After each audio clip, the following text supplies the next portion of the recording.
It wasn't the snow that made Officer Colton Reed pull over. It was the shape of a child, walking alone, bareheaded, half-frozen, holding the end of a rope. And at the other end, padding silently beside him through the dark, was a bobcat. The mountains of eastern Oregon don't forgive the unprepared. Not in January, not at midnight. The snow out here doesn't just fall. It settles heavy and quiet like a memory you thought you buried but never did. That's what Pine Hollow Road felt like that night.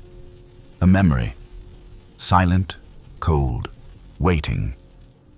Colton was driving slow, his patrol SUV rocking gently with the wind gusts. He knew this road. 5 miles past the last working porch light. 10 past the old mill where nobody went anymore. There shouldn't have been anyone out here. And yet there he was. A boy, maybe 10, maybe younger. No gloves, shoes untied. Walking with a kind of strange determination, like someone who didn't expect to get far, but had to try anyway. And beside him, quiet as fog, a bobcat. Young, lean, head low to the ground, not afraid, but watching everything. Colton stopped the SUV, cracked his window just an inch. The air hit like ice water, sharp with pine and frozen gravel. He leaned toward the boy. "You lost, son?" The boy didn't answer right away. He didn't shiver either, just stood there like the wind was too familiar to bother with. Then he said something soft, simple, something Colton would think about every night for months afterward. "I'll give you my bobcat if you save my mom." Not, "Can you help?" Not, "Please." Just, "Here's what I've got. Trade me." The boy's name was Micah Dawson, and the bobcat, her name was Luma. He whispered it like a secret. Luma didn't hiss, didn't run. She stayed close to him, fur dusted with snow, ears twitching. Colton noticed the boy's sleeve was torn, underneath the edge of a fading bruise. "Where's your mom?" he asked. Micah didn't look up. "Still at the house. I think he locked her in the back room. She cried before I left." He was drinking again. Colton stepped out into the snow. Micah didn't flinch. He just said, "You're the only one I could think of." There are moments in a man's life when the air thickens not with danger, but with knowing. Colton had been a military policeman in Kandahar. He'd heard children beg in 5 languages. But this was different. This was a trade, a sacred one. A child offering the one thing he trusted most to save the one person he loved most. And it was a bobcat. Micah told him on the way back to the substation that his mother had found Luma injured by the highway 2 years earlier. She'd been a cub, then barely breathing. A wildfire had pushed her down into the valley, away from everything she knew. Dana Dawson, a woman who once read poetry on community radio, had picked her up with trembling hands and wrapped her in a towel. She said Luma was wild, but good.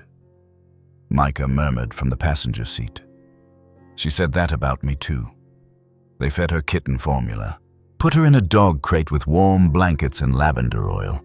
Dana always believed wildness didn't mean dangerous, just different and worth protecting.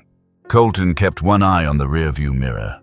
Luma was back there, curled tight in the crate they'd managed to find at the station. She watched him, not with fear, but with a quiet, waiting gaze, like she was holding her breath for someone to make the right decision. He'd seen a lot in his years. People broken, people hurting. But this was something else. It's not often a child walks through a snowstorm offering up their only friend. And it's not often that friend is something the world would call dangerous. But the boy just called mine. A bobcat isn't a pet. Not legally, not safely, not usually. But out in rural places like this where fences are old and winters are long, rules are sometimes written in love instead of ink. Micah didn't own Luma. He belonged to her, and she to him. The way she pressed against his legs when he cried. The way she slept on his feet at night, even though she had the whole shed. The way she stood between him and Harley the night Dana fell. That wasn't training. That was loyalty. Raw, instinctive, soulful. And Colton, he understood that kind of bond. He had once walked beside a dog named Riggs in another kind of desert. And when Riggs died, part of him did too. So when he looked at Luma, he didn't see a threat. He saw someone who stayed when others ran. At the station, after Micah had eaten half a grilled cheese and fallen asleep on the couch, Luma refused to rest anywhere else but under it. The janitor tried to nudge her away with a broom. She let out a low growl that froze the room. Colton didn't scold. He just walked over and set a folded blanket down beside her. "Stay as long as you need," he said quietly. "I get it. Animal behaviorists say bobcats are fiercely solitary, nearly impossible to domesticate. But they also say trauma changes instinct. When threatened young, some animals form attachments deeper than survival. They bond with those who fed them, touched them gently, looked them in the eye, and didn't look away. It's not domestication, it's devotion. And devotion doesn't need explanation, just recognition." Colton sat alone at his desk past 1 a.m., the boy sleeping, the bobcat watching. Snow piled against the glass. He pulled out a form protective custody emergency notice and wrote one word in the notes section, urgent. Then he opened another window on his computer and typed 3 words, Harley Trent. Background. He didn't know what he'd find yet, but if a boy was willing to give up his bobcat to save his mother, then it was time someone else gave something back. If you've ever felt the kind of love that doesn't need words between you and a dog, a cat, or something wilder, share their name below. Sometimes those stories are the ones that save someone else. Colton Reed didn't do kids. Not since the one he couldn't save. Not since the silence that followed. But something about that boy, and the bobcat, made him break his own rule. Colton had never wanted to come back to Oregon, but when his mother died and left the cabin to him, he figured it was as good a place as any to hide in plain sight. Grey Ridge was small enough to forget you, quiet enough to disappear inside, which after 2 tours overseas and a decade of federal work suited him just fine. He signed on at the county substation. Night patrol, desk duty, paperwork. He stayed away from the parades and the town fairs, kept his badge clean, kept his head down. The sheriff understood. "Some folks come here to stay still," he'd said, "and that's fine. As long as you show up when it matters, but showing up for a kid that was different." Colton had seen what the world did to children. He'd pulled them from cars, from rubble, from rooms where nobody should have been. He'd learned to keep a certain distance, not out of cruelty, out of survival. So when that boy showed up barely standing, holding the end of a rope tied to a wild animal, Colton's first instinct wasn't compassion. It was, don't get attached. But something in Micah's voice, it didn't ask for pity. It asked for action. "I'll give you my bobcat if you save my mom." That sentence echoed in Colton's head all night, while Micah slept in the back room under a folded blanket, while Luma curled in the shadow of the vending machine, tail flicking at every creak of the radiator. Colton sat at his desk staring at the screensaver, his hand resting on the worn leather edge of his old field notebook. He flipped it open. There on the last page was a name, Rami, written in blue ink now fading. He hadn't said the name aloud in over 5 years. Rami was a boy in Helmand Province. Colton had met him during a village patrol, barefoot, sharp-eyed. He used to bring the soldiers fresh eggs in a shirt tied like a basket. One day a roadside blast shook the convoy. Colton made it. His partner did too, but Rami didn't. They said it wasn't his fault. Wrong place, wrong time. But Colton had promised that boy he'd be back, and he never was. That's the thing about children and promises. They don't forget, even when you do everything in your power to push the memory away. So when Micah's voice cracked, not from fear, but from carrying too much, Colton felt something old stir. It wasn't pity. It was a calling, the quiet kind, the kind that whispers, not this time, not again. There's a difference between doing your job and answering your purpose. One is paperwork and forms, the other is something deeper. It moves through your bones, tugs at the places you thought you buried. Micah didn't need a savior. He needed someone who would stay, and Colton realized maybe that's what he needed too. He spent the next hour piecing together everything Micah had said. He mapped out the location of the trailer, the makeshift fence line, the direction the boy had walked. He made note of the time, 9:47 p.m., when Harley Trent's name had first been mentioned. He opened the town database and typed it in. Harley G. Trent. 3 citations for disorderly conduct. 1 dismissed assault complaint, a hunting license revoked. None of it enough for a warrant, but enough to know Micah wasn't lying. She cried before I left, Micah had whispered. He slammed the door. I think she hit her head. It was those words that did it.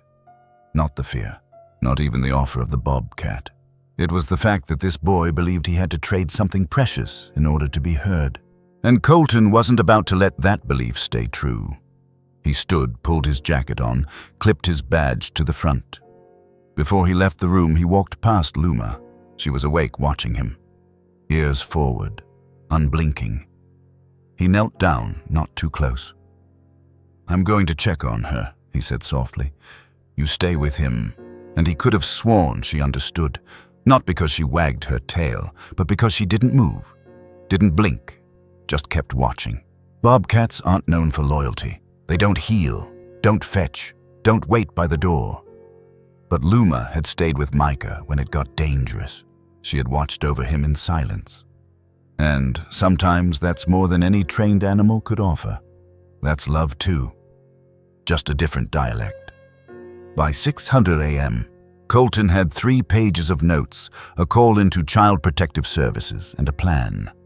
He hadn't slept, didn't feel tired. He poured himself a fresh cup of stale station coffee, leaned against the window, and watched the sky lighten behind the trees. Behind him, Micah stirred, called softly, "Is she okay?" Colton didn't turn. "Not yet," he said. "But we're going to fix that. Have you ever had a moment where you knew deep down you had to step in even if it wasn't your job? Share just 1 word below. Yes, if that moment still lives in you." She didn't raise her voice. She didn't come in swinging a badge or shouting orders. She just sat down next to the boy, gently placed a thermos on the bench, and said, "I know what it's like not to feel safe, but I also know what it's like to survive." And in that moment, something inside Micah softened. Snow was still falling outside the substation, the kind that quiets everything, that wraps even the ugliest truths in a hush so thick you forget how loud they once were. Inside the coffee pot had long since gone bitter. Colton sat at the front desk, sifting through intake forms and case notes, trying to build a paper trail that would lead to justice. But paperwork only carries so much weight. It was going to take someone who knew how to listen not just with ears, but with memory. That's when Rachel Torres walked through the door. She wasn't a local, transferred from Portland a year back, brought in for her experience with high-conflict custody cases and at-risk minors. But truthfully, she stayed for the trees. "I got tired of apartment walls," she'd told Colton once. "They echo more than people think." Rachel wasn't the kind of social worker who rattled off procedures or pushed forms across the table. She led with presence. And presence in her world meant showing up fully even when the stories were messy, complicated, or cracked open with pain. That's why when she read Colton's urgent field report, child walked 6 miles through storm, brought bobcat. Mother possibly trapped, she didn't ask for permission. She just packed her car with 2 blankets, a notebook, and a promise to stay until things were safe again. When Rachel saw Micah for the first time, he was curled up in the corner of the station's back room, wrapped in an oversized fleece, 1 sock missing. Beside him, the young bobcat Luma sat like a sentinel, not growling, not pacing, just watching. Rachel didn't approach right away. Instead, she crouched a few feet away, unscrewed the lid of the thermos, and let the steam rise. "Smells like cocoa," she said gently. "My abuela used to make it with cinnamon and a little bit of orange peel. Strange, I know, but it tasted like hope." Micah didn't speak, but his shoulders shifted just slightly. Like maybe, just maybe, he hadn't expected anyone to speak to him not about him. Rachel stayed still. She knew trust with kids like this wasn't earned with questions. It was earned with patience. Later, she would tell Colton that the hardest part wasn't getting children to speak. It was knowing that many of them already had, just not in words adults were willing to hear. In Micah's case, he had spoken with his feet, with the frost on his sleeves, with the trembling hand that never once let go of Luma's leash.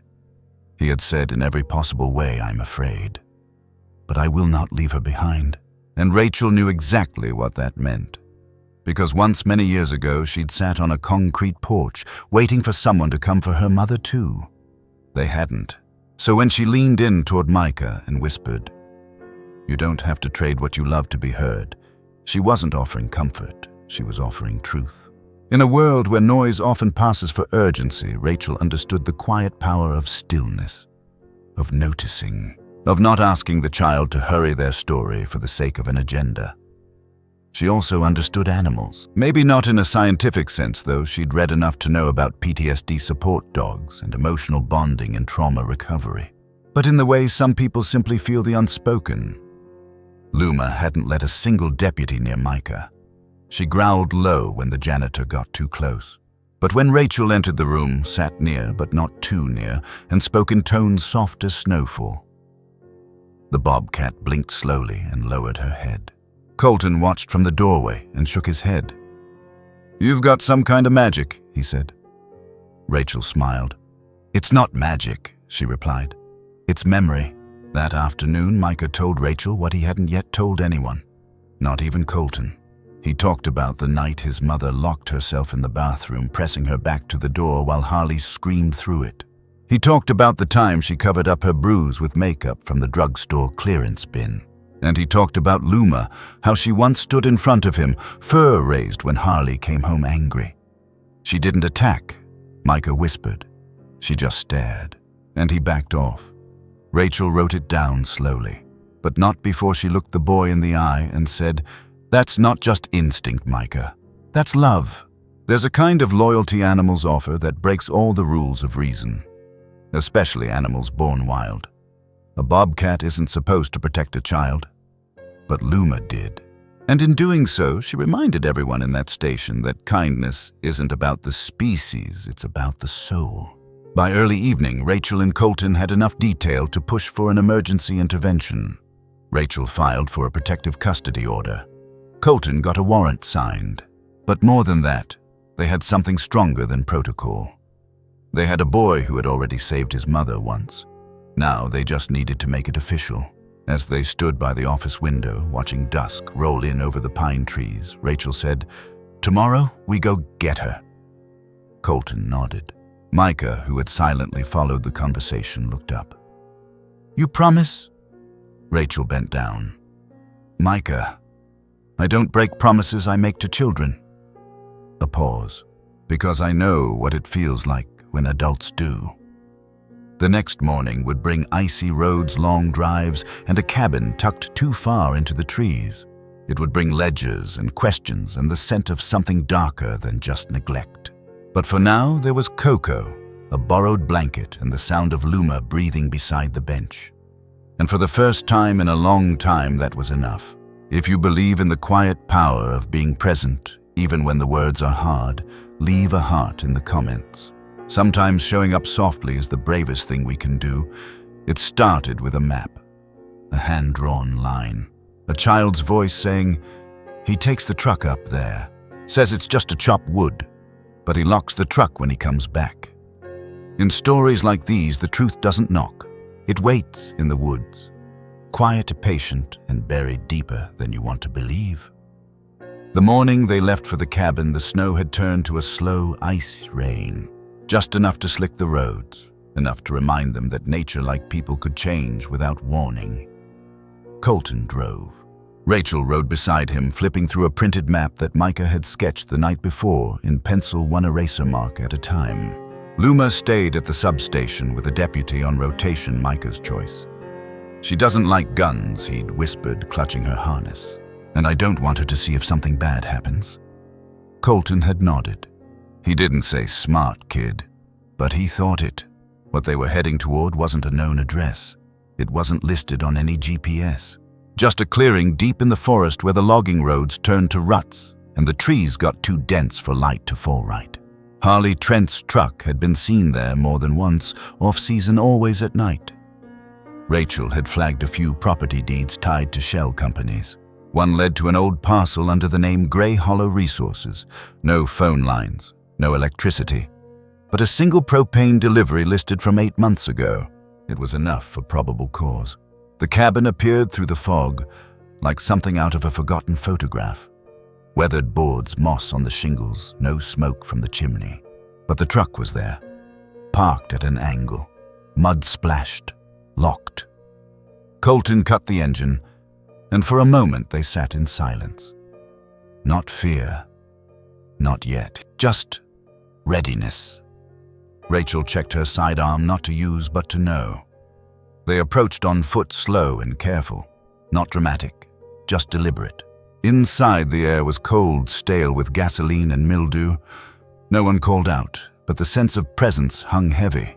In the back room, under a pile of tarp and cord, they found it. A locked crate, a folder inside, and beneath that a ledger. It wasn't the names that hit hardest. It was the handwriting, precise, small, like someone was trying to keep order in a world that had none. Dozens of entries, initials, locations, cash amounts. Some pages had small symbols, red dots, check marks. Others had dates and times. And between them, tucked like bookmarks, were Polaroids. Not explicit, not sharp, but enough to know. Rachel closed the folder slowly and looked at Colton. "This isn't just about Micah," she said. Colton's face was still, not surprised, just confirmed. "We're going to need backup," he said. Rachel nodded, but her hands didn't shake. Not because she wasn't afraid, but because fear, when you've seen enough, becomes fuel. When people think about child protection or law enforcement, they often imagine urgency. Sirens, break-ins, shouting, but sometimes it's like this. A cold cabin, a dusty file. The quiet, horrifying sound of truth turning pages. This wasn't a rescue in progress. It was the uncovering of a network built on silence. But even then, there was something else. Something unexpected. In the far corner of the room, behind a torn curtain, they found a small sleeping cot, blanket, thermos, and a photograph. It was old, creased at the corners. A woman and a man holding a toddler. Rachel froze.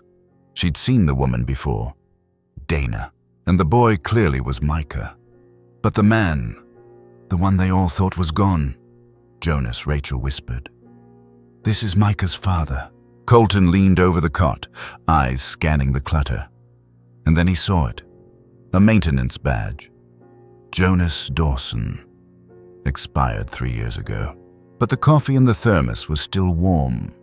They'd all believed Jonas had disappeared, walked out on his family, left Dana to fend for herself, left Micah to wonder. But now there were questions. Why was he here? Why the false story of his disappearance? Was he part of this, or a prisoner himself? Nothing was clear. But one thing was, Micah's story wasn't finished. And maybe, just maybe, his father's wasn't either. They left the cabin with a ledger in an evidence bag, marked and sealed. They made the call.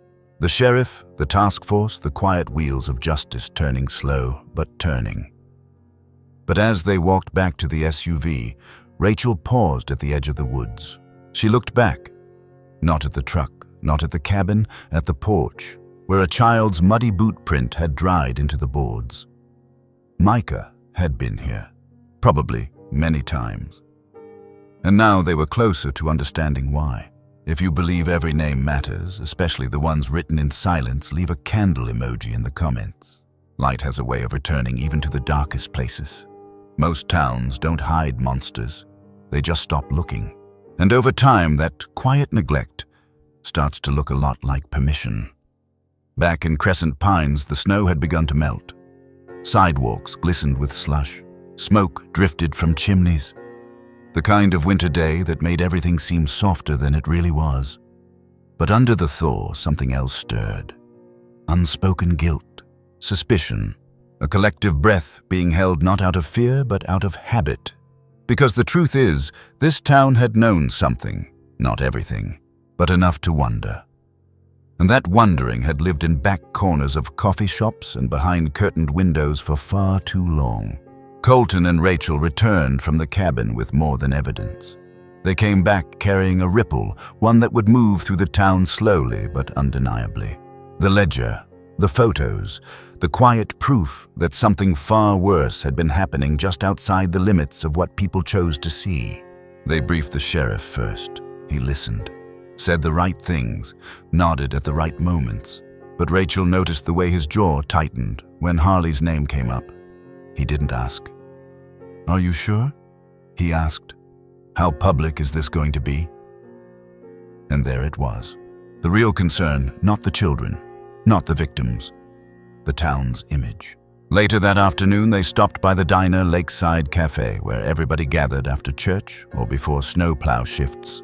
Tommy Hawks, the owner, had seen Colton through the window and waved them in. Rachel didn't recognize him at first, but Colton leaned in and said quietly, "Tommy lost his sister to a guy like Harley 30 years ago." Tommy brought them coffee. No words, just the weight of it. Then, as if the mug itself unlocked something, he sat down and said, "I've seen that truck go up that road more times than I can count. Figured it wasn't my business." Colton didn't scold him. Rachel didn't shame him. They just listened. "I thought maybe he was running dogs or growing something illegal. But kids, I didn't want to believe that. So I didn't." And that was the truth. No one wanted to speak. They hadn't protected Harley, but they hadn't stopped him either. That kind of guilt doesn't scream. It simmers. It curls in your gut when you drive past a house you never knocked on. It lives in the silence between a scream and the choice not to report it. Rachel knew it well. As a child, she used to stare out her bedroom window at the neighbor's porch light across the street. She wondered if they could hear the shouting inside her house. She used to imagine one of them coming over, asking, caring. No one ever did. And even now, as an adult, she didn't carry anger toward them, only a question. What stopped you? Not everyone looks away because they don't care. Sometimes it's because they do and they don't know what to do with that caring. So they swallow it, pack it down, tell themselves it's not my place, or maybe I'm wrong. But kindness doesn't always wait for certainty. It just shows up anyway. Word spread quickly after the raid, not through official channels, but through glances, whispers, and half-finished conversations. People didn't want to admit what they'd overlooked. But slowly, small things began to happen. A candle appeared on the Dawson porch. Then another. Then a folded quilt. Micah's name written in chalk on the sidewalk outside the school. Tommy put up a flyer, "Community Night Stories That Matter." No announcements. No press, just an open mic, free cocoa, and a box of tissues by the door. Rachel and Colton went sat in the back. A woman stood up, mid-60s. Said she remembered seeing Dana at the pharmacy once years ago, wearing long sleeves in July. "I should have asked," she said. "I should have done something." Someone else nodded. Then someone else cried. No big speeches, just the sound of people remembering where they had turned away. Micah didn't attend, but someone filmed the event and showed him the clip. He watched it in the quiet room of the safe house, Luma pressed against his side. When the woman said, "I should have asked," Micah didn't cry. He just leaned forward and whispered, "It would have meant something." This wasn't about justice anymore. That would come. There'd be charges, testimonies, a trial. But what mattered most now was restoration, not just for Micah and Dana, but for a town learning to look again. Because kindness isn't always about rescuing someone from the dark. Sometimes it's about being the light that stays on long after the storm passes. Tommy started delivering groceries to the safe house without being asked. Left homemade biscuits and notes that just said, "For when the world feels too big." A group of teens painted a mural on the school wall, Micah standing in the woods, a bobcat beside him. Above it, the words, "Loyalty is louder than fear." No signatures, just color, just presence. One morning before sunrise, Colton found Rachel sitting on the station steps. "You think the town's changing?" he asked. Rachel looked out over the empty street. "I think they want to," she said. And that's where it always starts. Behind them, the phone rang. It was the hospital. Dana was awake and asking for her. If you've ever stayed quiet and wish you hadn't, or if someone once spoke up when it mattered most, drop a single word. Low. Scene. Let's make sure more hearts are. Some reunions happen with balloons. Others happen under hospital lights between IV lines and whispered words. And some, like this one, happen in silence with a bobcat pressed against a boy's leg and a mother blinking through tears that had waited too long to fall. The raid wasn't loud. It didn't look like the movies. There were no shouting officers, no breaking doors. It was dawn. Gray light filtering through the pine trees, boots on wet earth. A few clipped instructions over radios, and the quiet decision to do this gently for Micah's sake, for Dana's. Colton stood near the edge of the woods, Rachel beside him. The team was ready. 4 plainclothes officers, coordinated calm. In the back of the SUV, Micah sat with Luma gripping her harness the way someone might hold on to a lighthouse rope in a storm. He had insisted on coming. "I need to be there," he said. "If she sees me, maybe she won't be afraid." Rachel hadn't argued. She knew some kinds of healing only begin when love circles back to where it was last left. Harley Trent had gone quiet after the warrant was served.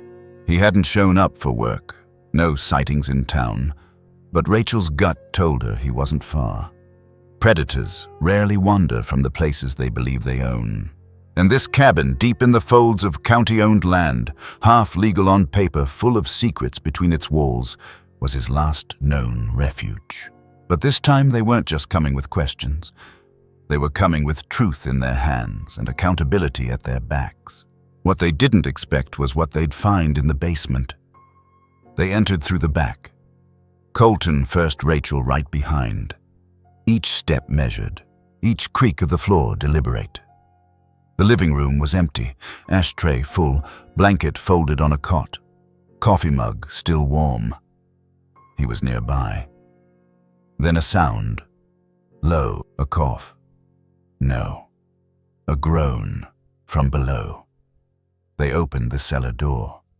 At the bottom, lit only by a single flickering bulb, was Dana Dawson, alive, shaking, blanket wrapped around her shoulders like armor she'd forgotten she had, and beside her, chained to the wall thinner than memory, Jonas, Micah's father, eyes sunken but still alert, alive, breathing. There are moments that break the heart clean open, not from sadness, but from sheer relief. Dana looked up, blinking hard as Colton knelt in front of her. She didn't cry right away, didn't ask where she was. She just whispered, "Is he safe? Is Micah safe?" Rachel touched her shoulder. "He's here," she said. "He brought us to you." Dana covered her face and sobbed, the sound both raw and holy, like something sacred being released. Jonas's presence rewrote everything. He hadn't left them. He'd been taken, held hidden, forgotten. Not dead as everyone had believed, but held in a kind of living silence that not even hope could easily reach. And Micah, the boy who thought he was the last one still standing, had unknowingly been carrying the strength of 2 parents the whole time. Some might call that resilience, but really, it's love. The kind that roots itself even in the harshest soil, the kind that grows anyway. Outside, as the officers cleared the perimeter, Colton called for Micah. He came fast, boots slipping on wet pine needles, Luma pacing beside him, alert. And when he reached the cabin steps and saw his mother, he didn't run. He walked, steady, like someone walking toward a truth they've already accepted. Donna opened her arms, and Micah collapsed into them. Not from fear, not from pain, but because everything he'd been holding up, every quiet, grown-up thing no child should ever have to carry, finally had somewhere to fall. And Luma? She stood beside them, silent, eyes scanning, watching, as if to say, "You're safe now. My job's not over, but it's different now." Jonas was lifted out by medics. He would recover, slowly, with time. He'd need therapy tests, answers he might not yet have. But as they wheeled him into the van, he reached out, brushing the back of Micah's head as they passed. "I never stopped looking for you," he whispered. Micah nodded once, didn't speak. But he held that moment like a stone in his pocket. Back at the station that night, Colton cleaned out a kennel they'd been using for storage. He lined it with a new blanket, tucked a heat pad underneath, and set out Luma's favorite dried meat snacks. But she didn't use it. She stayed curled at the foot of Micah's mattress, alert, breathing slow. Even in sleep, her ear flicked when he turned. Rachel came in, once saw the two of them and didn't say anything. She just sat on the edge of the bed and listened to the rhythm of their breathing. In some way, she thought this animal had become more than protection. She was proof. Proof that love doesn't have to be tamed to be loyal. That kindness doesn't require permission to be powerful. The next morning, Micah helped Rachel feed Luma. He poured the kibble carefully, hand steady. "She knew," he said. Rachel looked up. "Knew what?" "That he was going to hurt Mom," Micah replied. "She always knew before I did." Rachel placed a hand on his shoulder. That's because she wasn't just watching Micah. She was listening. That's what love does. News of the rescue spread quickly. Local paper, regional network. A photo of Micah holding his mother's hand in the hospital room, Luma's ears barely visible at the bottom edge of the frame. But the bigger story, that was just beginning. Because survival is one thing. Healing is another. And now it was time to find out what that looked like in real time, in real lives. If you've ever had an animal protect you in ways no human ever could, quietly, fiercely, soulfully leave their name in the comments. Let's honor the ones who stayed. Not all stories end with applause. Some just end with a deep breath, a warm light through the window, and a quiet moment when no one has to look over their shoulder anymore. This is one of those stories. The week after the raid, Crescent Pines changed in small ways first. No front-page headlines or grand ceremonies, just quieter voices in the grocery line, longer hugs at church, and the way people paused before speaking as if listening had suddenly become more important than talking. Micah and Dana were placed in temporary housing near the center of town. It was simple. 2 bedrooms, a stove that ticked when it preheated, a wind chime left behind by the last tenant. But to them it felt like the castle in a fairy tale. Not because of what it was, but because of what it wasn't. There were no locks. The inside of the doors, no footsteps to fear at night, no eyes watching from behind curtains. And for the first time in a long time, Dana began to hum again while washing dishes. Micah started leaving his boots by the door, not under his bed. And Luma, well, Luma took to curling on the windowsill in the sun, as if the warmth had finally earned her trust. A few days after moving in, Micah wrote a letter to the forest ranger station. He didn't ask for permission to keep Luma. He just explained simply, honestly, what she had done, how she had stood between him and fear, how she had stayed when no one else had, and how she was not just a bobcat, but part of their family. A week later, an envelope came back. Inside, no rejection, just a note handwritten on recycled paper. Some animals are born wild, some are born loyal. Yours is both. As long as she's with you, she's home. Micah read the letter twice, then showed it to Rachel, who cried without trying to hide it. Sometimes kindness isn't a big gesture. It's just someone deciding not to say no when they could have. Healing didn't come all at once. It never does. It came in pieces like the snow melt in April. Slow, inevitable, uneven, but always forward. For Dana, healing was remembering how to sleep with both eyes closed. For Jonas, it was sitting through one full sunrise without asking what day it was. And for Micah, it was learning that love doesn't always mean protecting people with silence. Sometimes love means telling the truth, even when your voice shakes. Every night, Luma curled beside him like she always had. And even as her body stretched, her instincts sharpened, her wildness never dulled. She never stopped being his constant. There's something soulful in that kind of loyalty. It teaches without speaking. It says, you are not alone, not anymore. People often ask what makes a story like this different. Is it the bobcat, the survival, the miracle of reunion? But maybe It's none of those things. Maybe it's that in a world so quick to move on, this one chose to stay, to sit in the quiet, to honor the small, to believe in slow mending and real connection and healing that doesn't need to be loud to be lasting. What happened to Micah wasn't just a tragedy avoided. It was a life remembered. And remembered lives turn into moral stories not to teach, but to hold. To remind us of the kind of people we hope to be. The kind of world we still believe we can shape. This wasn't just a heartwarming story about a boy and his wild friend. It was a map of what it looks like to live through fear and still choose kindness. Of how loyalty can be born in the most unlikely places. Of why emotions, when trusted, can lead us home. Micah didn't set out to be an inspiration. He just wanted his mother safe. But sometimes the most inspirational story isn't about being brave. It's about being brave enough. Brave enough to ask. Brave enough to walk through the snow. Brave enough to give up the thing you love in the hope that love might find its way back to you. There's something ancient about the bond between humans and animals. We see it in fairy tales, in firelit stories passed down through generations. But this wasn't a tale from long ago. This happened right here, in a small town with quiet streets and people learning how to look again. And maybe that's the most hopeful part. Because if a boy, a bobcat, and a broken family can find their way forward, then maybe we all can. Now take a quiet moment, just one. Ask yourself, what would I do if someone like Micah knocked on my door? Would I listen? Would I believe? Would I stand up, even if my voice was the only one? If this story stirred something in you, if it reminded you that love doesn't have to be perfect to be powerful, please like this video. If you believe we need more stories like this, slow, soulful, real, subscribe to our channel. We tell stories that stay. And if you'd like to be part of something even deeper, you can click Super Thanks or donate using the link below. Your support helps rescue and care for wild animals, like bobcats, creatures who, like Luma, remind us that loyalty doesn't have to be taught. It just has to be seen and returned. Thank you for being here. We'll see you in the next story.